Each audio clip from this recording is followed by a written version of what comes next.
चोरू की धरती पर सालासर बालाजी बैठते हैं।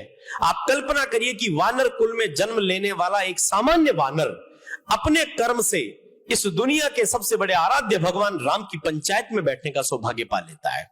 और जितने जीवन के सूत्र हैं, मैंने प्रबंधन की पढ़ाई करते समय, दर्शन की पढ़ाई करते समय, आपको पढ़ना पड़ता है, मजबूरी होती है कि आप भारतीय के दर्शन को भी पढ़ें, आप विदेशी दर्शन को भी पढ़ें। लेकिन मैं बड़ा मुग्ध होता हूं, मुझे बहुत आत्ममुग्धता लगती है जब हमारे यहां पर ऐसे ऐसे चरित्र हुए हैं जिनको प्रबंध के उच्च स्तर पर बैठे लोग भी आज अपना आदर्श मानते हैं। यहां जितने बच्चे बैठते हैं, जितने भी बच्चे बैठे हैं, मैंने बहुत बार अनुभव किया, हम भी उस दौर से गुजरे हैं कि हमारे ठीक ठाक से नंबर आ गए, हमारे स्कूल में हमने टॉप कर लिया, स्कूल वालों ने सम्मान में गले में जो है वो फूलों की माला डाल दी, अच्छा सा फोटो खींच लिया, खंबे पर हमारी फोटो लग गई, आते जाते हमें लगने लगता हम बहुत बड़े बन गए हैं। यदि निरहंकारिता सीखनी है तो उन्हीं बालाजी महाराज से, उन्हीं हनुमान जी से सीखिए कि जिनके पास अजर अमर होने का वरदान है, वो आज भी यहां पर उपस्थित हो सकते हैं यदि आप आह्वान करते हैं, उनकी सूक्ष्म उपस्थिति को आप अनुभव करेंगे। लेकिन निरहंकारिता ऐसी थी कि दुनिया के सबसे बलशाली होने के बावजूद अपने मन में कभी कोई भाव नहीं आया। आप सबने बहुत बार रामायण सुनी होगी, बहुत बार आपने रामायण को देखा भी होगा। जब भगवान हनुमान थे, उनको अपने बल का ज्ञान नहीं था। यहां बैठे हुए दो लोग हैं, कुछ हनुमान है, कुछ को जामवंत बनना पड़ेगा।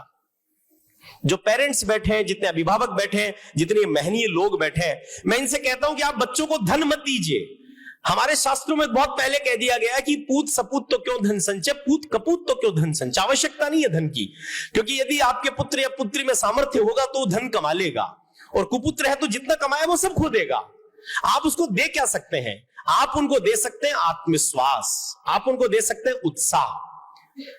महत्व यह है कि जब लंका विजय की बारी आई या भगवान राम के उस रावण वध के पूरे प्रकल्प का प्रारंभ हुआ, तो उसमें जितनी महत्वपूर्ण भूमिका हनुमान जी की थी उतनी जामवंत जी की भी थी।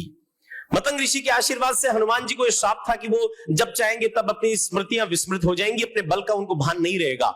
तब एक जामवंत जी खड़े होते हैं और उनको एहसास दिलाते हैं कि यह समंदर कुछ भी नहीं है, आप एक छलांग में इसको लांग करके जा सकते हैं। और हनुमान जी को याद आता कि मेरा बल क्या है। यहां बहुत सारे हनुमान बैठे हैं लेकिन सोए हुए हैं, उनको अपने बल का भान नहीं है। आप जैसे कुछ जामवंतों को खड़ा होना पड़ेगा, उनको जगाना पड़ेगा। जामवंत जी का एक संदेश आता है, एक उनका उद्बोधन आता है, हनुमान जी वहां से छलांग लगाते हैं।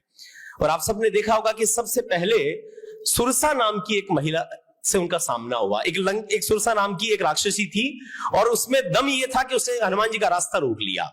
उसने कहा कि मैं लंका नहीं जाने दूंगी आपको। सुरसा नाम अहिन के माता, ऐसा उल्लेख आता सुंदरकांड में पढ़ते हैं।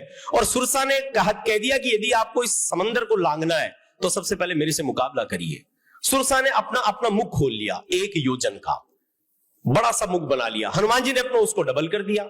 सुरसा फिर 2 योजन की बनती, वो 4 योजन का, फिर 6, ऐसे कैसे जस जस सुरसा बदन बढ़ावा तासुदून का विरूप दिखावा। आपने देखा कि हनुमान जी ने जैसे जैसे सुरसा का बदन बढ़ रहा था, उन्होंने भी अपना स्वरूप बढ़ाया, बढ़ाते गए, और एक समय ऐसा आ गया कि सुरसा का जो मुख था वो 100 योजन का बन गया। 100 योजन ते आनंद कीना, अति लघु रूप पवन सुत लीना। वहां से कहते हैं कि जो ही सुरसा का मुख 100 योजन का होता है, हनुमान जी बड़े छोटे से बन जाते हैं, उसके मुख के अंदर जाते हैं, लौट करके बाहर आते हैं और प्रणाम करते हैं कि माता, आपसे युद्ध करना ये मेरा काम नहीं है, मेरा लक्ष्य लंका तक पहुंचना है। मैंने आपकी बात का मान रख लिया कि आप जिसका भोजन नहीं कर लेंगी, उसको जाने नहीं देंगी, मैं आपके मुख से वहां से होकर के आ गया हूं। अब आप मेरा मान रखिए और मुझे मार्ग दीजिए। सीख क्या है यहां बैठे हुए बच्चों से कि जैसे सुरसा नाम का आपके बीच में हर्डल आया, हनुमान जी के रास्ते में, आपके रास्ते में भी ना जाने ऐसे कितने हर्डल आएंगे। जब आप पढ़ाई शुरू करते हैं, कई लोग आपको बड़ी प्रेरणा देते, कई आपकी बड़ी बड़ाई करते हैं, वो भी एक हर्डल है।